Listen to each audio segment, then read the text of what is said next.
So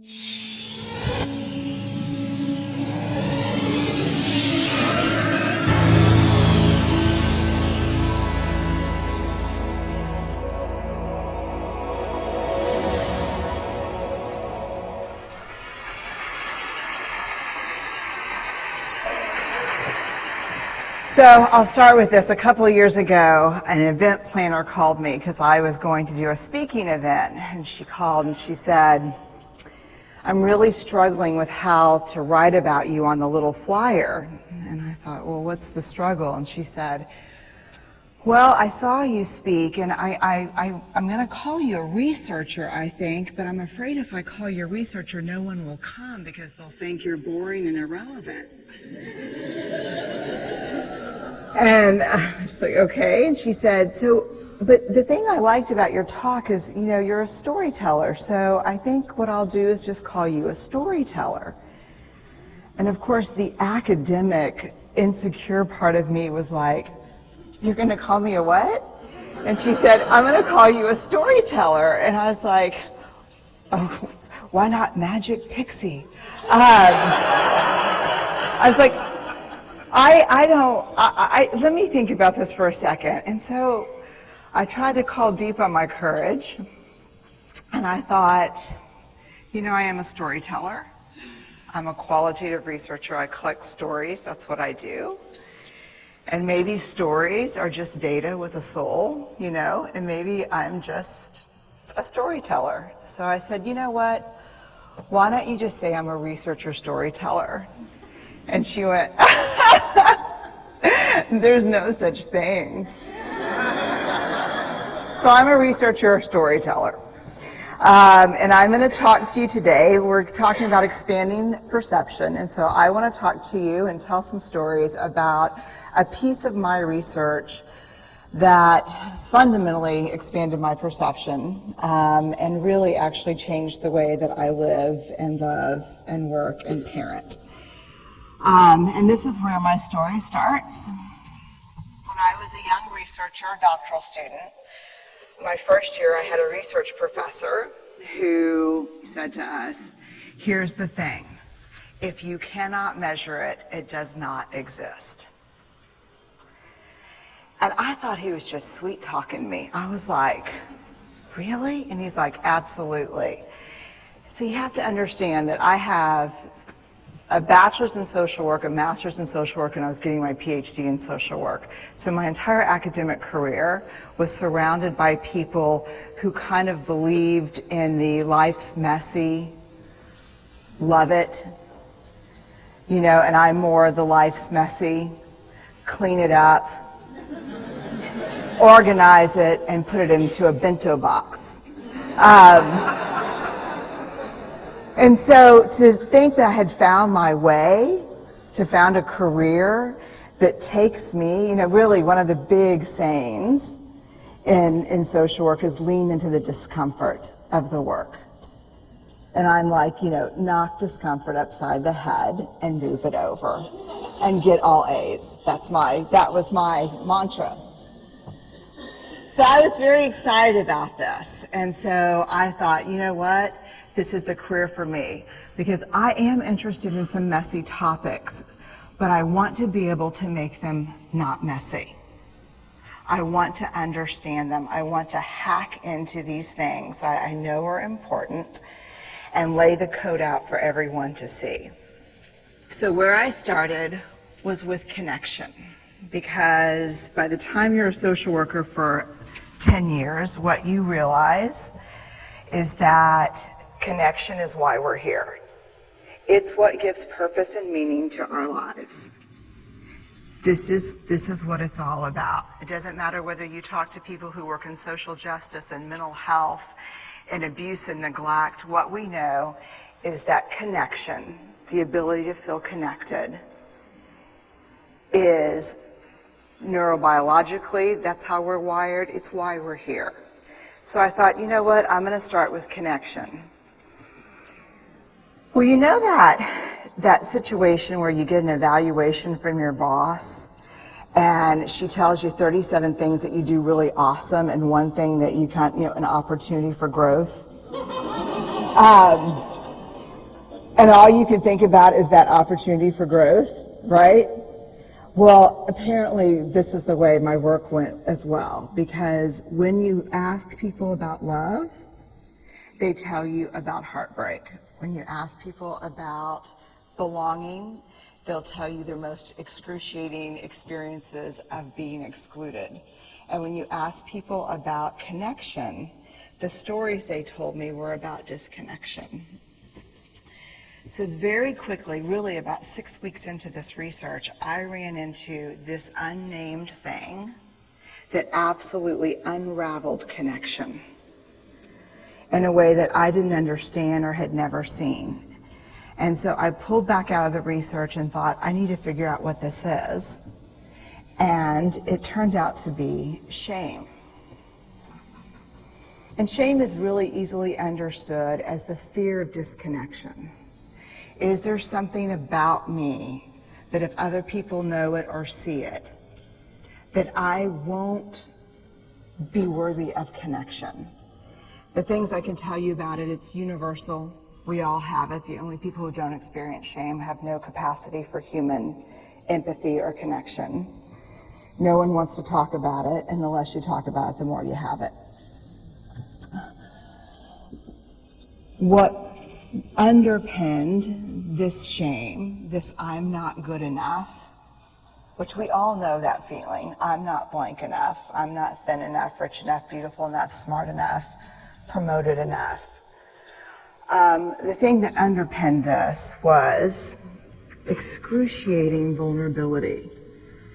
This idea of, in order for connection to happen, we have to allow ourselves to be seen, really seen. And you know how I feel about vulnerability. I hate vulnerability. And so I thought, this is my chance to beat it back with my measuring stick. I'm going in. I'm going to figure this stuff out. I'm going to spend a year. I'm going to totally deconstruct shame. I'm going to understand how vulnerability works. And I'm going to outsmart it. So I was ready. And I was really excited. As you know, it's not going to turn out well. You know this. So I could tell you a lot about shame, but I'd have to borrow everyone else's time. But here's what I can tell you that it boils down to. And this may be one of the most important things that I've ever learned in the decade of doing this research. My 1 year turned into 6 years. Thousands of stories, hundreds of long interviews, focus groups. At one point, people were sending me journal pages and sending me their stories, thousands of pieces of data, and 6 years. And I kind of got a handle on it. I kind of understood this is what shame is, this is how it works. I wrote a book, I published a theory, but something was not okay. And what it was is that if I roughly took the people I interviewed and divided them into people who really have a sense of worthiness, that's what this comes down to, a sense of worthiness. They have a strong sense of love and belonging. And folks who struggle for it, and folks who are always wondering if they're good enough. There was only one variable that separated the people who have a strong sense of love and belonging and the people who really struggle for it, and that was the people who have a strong sense of love and belonging believe they're worthy of love and belonging. That's it. They believe they're worthy. And to me, the hard part of the one thing that keeps us out of connection is our fear that we're not worthy of connection, was something that personally and professionally I felt like I needed to understand better. So what I did is I took all of the interviews where I saw worthiness, where I saw people living that way, and just looked at those.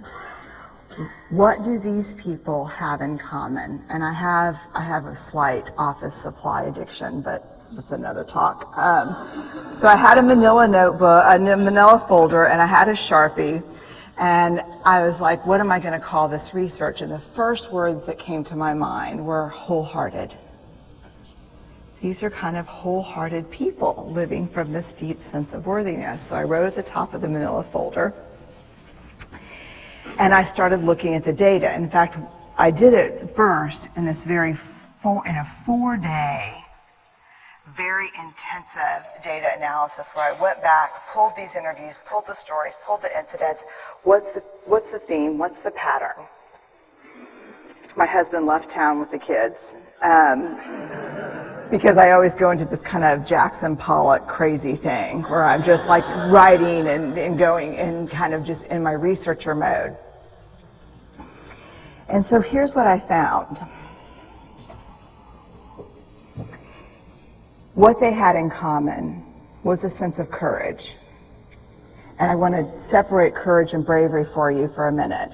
Courage, the original definition of courage, when it first came into the English language, it's from the Latin word cur, meaning heart. And the original definition was to tell the story of who you are with your whole heart. And so these folks had, very simply, the courage to be imperfect. They had the compassion to be kind to themselves first and then to others, because as it turns out, we can't practice compassion with other people if we can't treat ourselves kindly. And the last was they had connection, and this was the hard part, as a result of authenticity. They were willing to let go of who they thought they should be in order to be who they were, which is, you have to absolutely do that for connection. The other thing that they had in common was this. They fully embraced vulnerability. They believed that what made them vulnerable made them beautiful.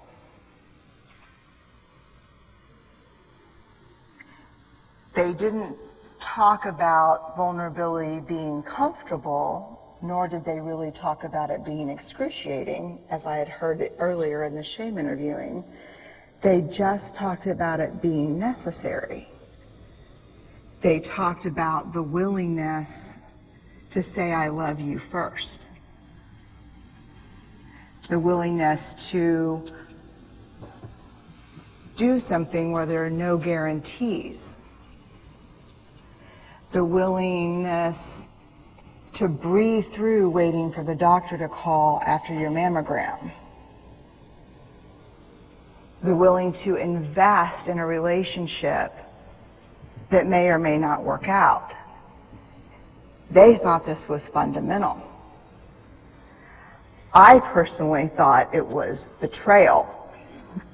I could not believe I had pledged allegiance to research, where our job, the definition of research is to control and predict, to study phenomenon for the explicit reason to control and predict. And now my my mission to control and predict had turned up the answer that the way to live is with vulnerability and to stop controlling and predicting. This led to a little breakdown.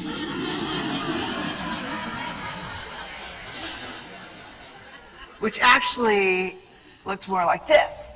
And it did.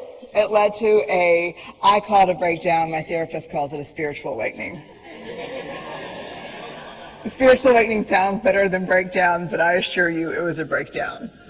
And I had to put my data away and go find a therapist. Let me tell you something. You know who you are when you call your friends and say, I think I need to see somebody. Do you have any recommendations? Because about 5 of my friends are like, woo, I wouldn't want to be your therapist. And I was like, what does that mean? And they're like, I'm just saying, you know, like, don't bring your measuring stick. It's like, okay. So I found a therapist. My first meeting with her, Diana, I brought in my list of the way the wholehearted live. And I sat down, and she said, you know, how are you? And I said, I'm great, you know, I'm okay. And she said, what's going on? And I said, and this is a therapist who sees therapists, because we have to go to those because their BS meters are good. And so I said, here's the thing, I'm struggling.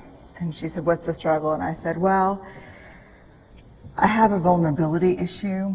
And, you know, and I know that vulnerability is kind of the core of shame and fear and our struggle for worthiness. But it appears that it's also the birthplace of joy, of creativity, of belonging, of love.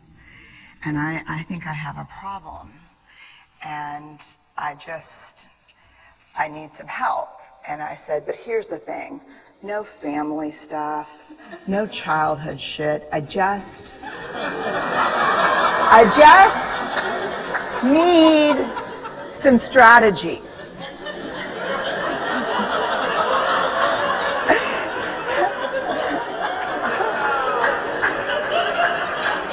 Thank you.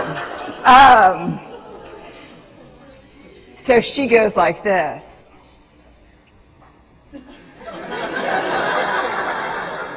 And then I said, it's bad, right? And she said, it's neither good nor bad. It just is what it is. And I said, oh my God, this is gonna suck. And it did, and it didn't. And it took about a year. And you know how there are people that, like, when they realize that vulnerability and tenderness are important, that they kind of surrender and walk into it? A, that's not me. And B, I don't even hang out with people like that. For me, it was a year-long street fight. It was a slugfest. Vulnerability pushed, I pushed back. I lost the fight, but probably won my life back. And so then I went back into the research and spent the next couple of years really trying to understand what the wholehearted, what the choices they were making, and what are we doing with vulnerability? Why do we struggle with it so much? Am I alone in struggling with vulnerability? No. So this is what I learned. We numb vulnerability. When we're waiting for the call, it was funny, I sent something out on Twitter and on Facebook that says, well, how would you define vulnerability? What makes you feel vulnerable? And within an hour and a half, I had 150 responses. Because I wanted to know, you know, what's out there. Having to ask my husband for help because I'm sick and we're newly married. Initiating sex with my husband. Initiating sex with my wife. Being turned down. Asking someone out. Waiting for the doctor to call back. Getting laid off. Laying off people. This is the world we live in. We live in a vulnerable world. And one of the ways we deal with it is we numb vulnerability. And I think there's evidence, and it's not the only reason this evidence exists, but I think that it's a huge cause. We are the most in debt, obese, addicted, and medicated adult cohort in U.S. history. The problem is, and I learned this from the research, that you cannot selectively numb emotion. You can't say, here's the bad stuff. Here's vulnerability, here's grief, here's shame, here's fear, here's disappointment. I don't want to feel these. I'm going to have a couple of beers and a banana nut muffin. I don't want to feel these. And I know that's knowing laughter. I hack into your lives for a living. I know that's, God. You can't numb those hard feelings without numbing the other affects or emotions. You cannot selectively numb. So when we numb those, we numb joy. We numb gratitude. We numb happiness. And then we are miserable and we are looking for purpose and meaning. And then we feel vulnerable, so then we have a couple of beers and a banana nut muffin. And it becomes this dangerous cycle. One of the things that I think that we need to think about is why and how we numb. And it doesn't just have to be addiction. The other thing we do is we make everything that's uncertain, certain. Religion has gone from a belief in faith and mystery to certainty. I'm right, you're wrong, shut up. That's it. Just certain. The more afraid we are, the more vulnerable we are, the more afraid we are. This is what politics looks like today. There's no discourse anymore. There's no conversation. There's just blame. You know how blame is described in the research? A way to discharge pain and discomfort. We perfect. If there's anyone who wants their life to look like this, it would be me. But it doesn't work, because what we do is we take fat from our butts and put it in our cheeks.